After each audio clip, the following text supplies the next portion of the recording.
No, para nada, pues. O sea, yo sigo creyendo que el primer gobierno de Evo fue el mejor gobierno que tuvimos en nuestra historia. Por supuesto, a estas alturas queda claro también cuáles eran sus puntos flacos, pero igual era el mejor gobierno que tuvimos, en primer lugar. Y en segundo lugar, yo me di el lujo siempre de ser libre y no me sometí a condiciones que no me parecían saludables. El caso de los paraguayos es un ejemplo suelto y pequeño, porque el primero que se enojó conmigo fue el Evo, y después cuando me quieren imponer algo que me parecía injusto e inhumano, como lo de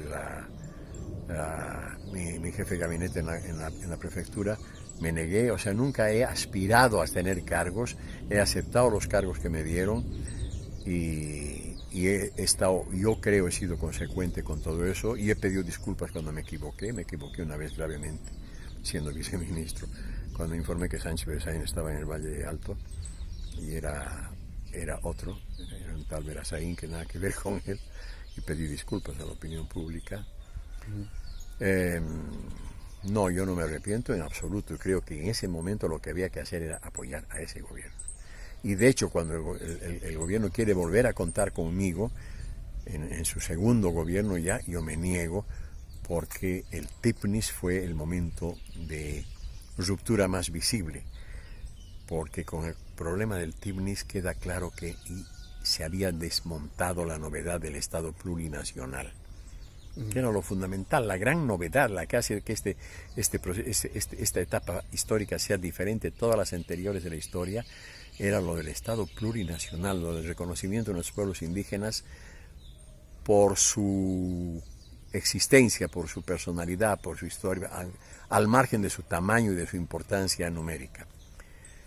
Y en el TIPNIS queda claro que eso no es verdad y que seguíamos en un estado neocolonial. Yo diría, por personalidad, formación y modo de ser, más instintivamente autoritario es el vicepresidente. Pero el presidente, basado precisamente en el estilo adulón, insoportablemente adulón que ha practicado el vicepresidente con él, ¿no? Aquello de nuestro primer pensamiento al despertarnos tiene que ser el hermano Evo y nuestro último pensamiento al acostarnos el hermano Evo, etcétera. El que ejerce ahora más visiblemente autoritarismo es Evo. Pero yo creo que en el caso de Evo ha influido más la experiencia negativa del ejercicio tan amplio del poder. En cambio, en Álvaro juega un papel más importante su propia personalidad, que tiende más a ser autoritaria, y eso creo que se puede decir, y tampoco es nada del otro mundo, pues, porque cada uno tenemos nuestro carácter. No, nunca. Incluso cuando me he dirigido a personas con las que he tenido muy buena relación personal hasta hace poco, como el ministro Carlos Romero, que se suponía que él sí podía ser que se tomara en serio el cuestionamiento, nunca, jamás. Bueno, primero que nada me parece que hay que usar los términos con corrección. Los que hemos vivido dictaduras, mucha gente no las ha vivido ya en el país, pero generaciones enteras, sabemos que una dictadura es otra cosa. En tiempos de García Mesa, esta entrevista que me estás haciendo no sería posible. No hay que confundir términos, pero sí lo que hay es un autoritarismo que ya no es democrático en absoluto. Eso sí se puede afirmar. Y el referéndum tiene que ser respetado. Pero más, yo digo, no solamente tiene que ser respetado, porque por principio democrático un referéndum es la máxima autoridad que hay, sino porque además hay razones positivas para que eso se respete. Y yo lo dije en los debates que había cuando el referéndum en el 2016, yo recuerdo haber explicado y dicho, ojo, en este referéndum lo que se está jugando no es lo quiero al Evo o no lo quiero, lo aprecio al Evo o no lo aprecio, sino que es el criterio acerca de si es o no conveniente y saludable que una misma persona esté demasiado tiempo en el poder. Y yo decía en ese tiempo, y lo ratifico ahora, precisamente los que valoramos al compañero Evo con todas sus cualidades, precisamente por eso deseamos que baje otra vez a las bases, que vaya a su casa, que vaya a comprar pan a la tienda de la esquina, que se relacione con la gente en términos normales y tranquilos.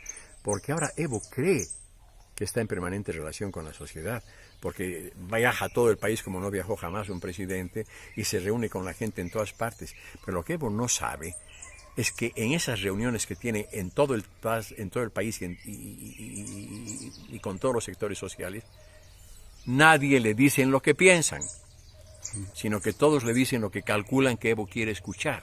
O sea que Evo hace tiempo ya, desde que ganó la segunda elección, está condenado a escucharse todo el tiempo a sí mismo. La poquísima gente que yo conozco y que fue capaz de expresar su desacuerdo con Evo, por ejemplo Pablo Solón, por ejemplo Alejo Almaraz, están excluidos de toda posibilidad de diálogo siquiera, se los ha descalificado. ¿Por qué? Porque se dan el lujo de tener una opinión diferente. Y los demás, aunque tengan una opinión diferente, no la dicen. Entonces, eso es negativo para Evo como persona y, por supuesto, para el gobierno. Pero al margen de eso, que son mis criterios personales, al margen de eso hay el dato objetivo de que en el referéndum ganó el no, y ese no se tiene que respetar. Yo le añado, precisamente para poder rescatar tal vez algún día a Evo Morales, es imprescindible que ahora deje el gobierno. Pero quitemos mi adición, no interesa, lo que interesa es el resultado del referéndum. A pesar de que no tengamos ninguna perspectiva, presidente autoritario que ha perdido el sentido de la democracia, y puedes decir un presidente ególatra. Pero la dictadura es algo mucho más serio, ya te digo, en tiempos de García Meza no podríamos estar hablando tú y yo. En tiempos de García Meza tuve que escapar, refugiarme en la Nunciatura y escaparme un año a Cuba. Y otra muchísima gente lo pasó igual y otros muchos padecieron con torturas y todo eso. No hemos llegado a ese extremo. Hoy en Bolivia uno puede decir su opinión. Yo la digo todas las semanas en Página 7. El gobierno odia a Página 7, intenta desprestigiarlo, lo critica brutalmente, pero no ha llegado todavía al extremo de clausurarlo. Eso ya sería una expresión dictatorial. Daniel Ortega era un tipo que se degeneró hace decenios, que ya siendo un degenerado absoluto y un traidor total a la causa sandinista, y con solo el 10% de electores, porque el 90% no votó de la decepción que padecían, ha sido elegido presidente y encima está casado con una señora profundamente indeseable también. Entonces no es igual en ningún caso. En el caso de Maduro, el defecto fundamental de Maduro es que nunca se había estado preparado para eso.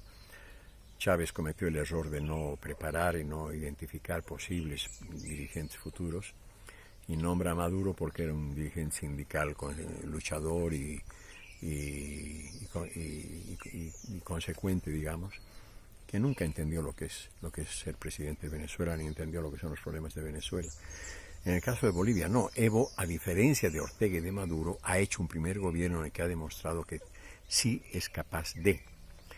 Lo que pasa es que el poder se le ha subido a la cabeza y ahora está cometiendo error tras error. Pero yo no veo fácil que lleguemos a una dictadura real. No veo fácil que se atrevan, por ejemplo, a cerrar medios, que no sería Página 7 el único. Los Tiempos ha demostrado toda esta época que es un periódico realmente independiente y con una visión muy crítica de lo que está ocurriendo. Y no es el único tampoco, ¿no es cierto? Por supuesto, yo no niego que todo eso son errores graves y que son ofensas a la democracia y que son ofensas al pueblo y que son irrespeto a los derechos humanos y políticos de la población. Pero lo que no me parece que valga la pena es achicar términos, ¿no? O sea, que todo lo que no es democracia correcta ya es dictadura, no necesariamente, ¿no? La monarquía no era democrática, pero no siempre la dictadura. Ha habido monarcas relativamente respetuosos. Entonces, por lo menos hoy en día en Bolivia tenemos la posibilidad de disentir y de expresar nuestro disenso, que es lo que estamos haciendo ahora, lo que hago yo. El momento en que eso se cierre y no haya posibilidades de expresar el disenso y se clausuren los medios que dicen que formulan expresiones críticas, ahí sí tal vez ya podríamos hablar de dictadura.